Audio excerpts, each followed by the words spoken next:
Good evening, everyone. My name is Naomi, and I am 99 years old. I'm not sure how many people my age get up on a stage like this to share their story, but I've lived through many years of sorrow, and I've kept my story inside for far too long. Tonight, I want to share it with you because maybe, just maybe, speaking it out loud will help me find the peace I've been searching for all my life. I was only 25 years old when everything in my life was taken from me. I had everything I could ever ask for. A loving husband, Hiroshi, and two beautiful children, Riku and Yumi. We lived in a home filled with love, laughter, and dreams for the future. Our life was simple, but it was ours, and we were happy.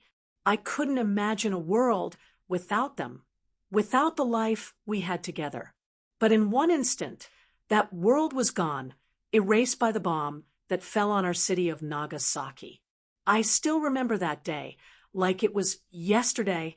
It started just like any other. I was at home, cooking lunch in the kitchen. It was a bright, sunny day. The air was warm, and everything seemed perfect. I could hear Riku and Yumi playing outside, their laughter filling the air. Hiroshi was at work, just like every other day. There was nothing about that morning that would have prepared me for what was about to happen. I was stirring the pot on the stove when I heard it. It was like a thunderclap, but not from a storm. This was different. It was loud, like the whole earth was shaking beneath me. The ground trembled, and the air seemed to crackle with energy. I remember thinking, this isn't normal. I barely had time to react before the explosion came, followed by a blinding flash of light. The heat, it was unbearable. I remember feeling as though my skin was being burned alive. And then, silence. When I woke up, I was lying on the ground, broken. I could smell the smoke, the burning wood, and the earth. I tried to move, but I was trapped. I couldn't see much, just the dust and debris around me. The world, my world, had turned to rubble. I was disoriented, confused, but the first thing I did was scream for Hiroshi, for Riku, for Yumi. But there was no answer, just silence. The kind of silence you can't escape. I managed to crawl out of the debris, though my body was broken. I don't know how long it took, but I found the strength to stand. My heart was pounding in my chest. I remember walking through the wreckage, calling out their names, Hiroshi, Riku, Yumi, over and over again. But there was no response, just the wind blowing through the ruins. My home was gone. My family was gone. Everything was gone. The ground was littered with bodies, some unrecognizable, others barely alive.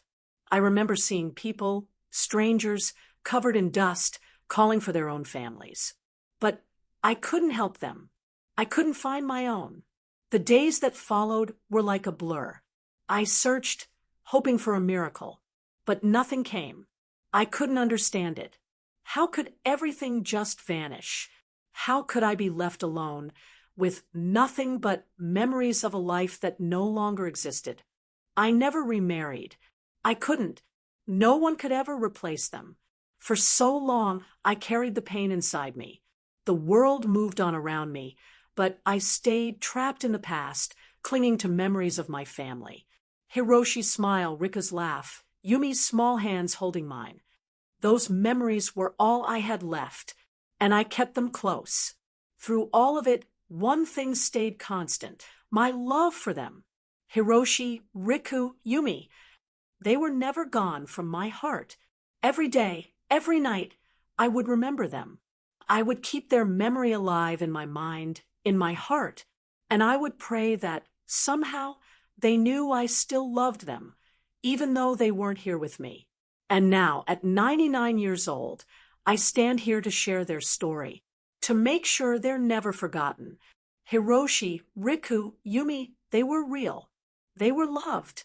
They lived. And I want you to remember them, just as I remember them, because their story matters, because they matter. There's a song I used to sing with my family. Hiroshi would sing it to me, and we would all sing together as a family. It was our song, and it always brought us comfort no matter how hard life was. I haven't sung it in years, but tonight I'm going to play it for you. For them. For Hiroshi. For Riku. For Yumi. This is for you.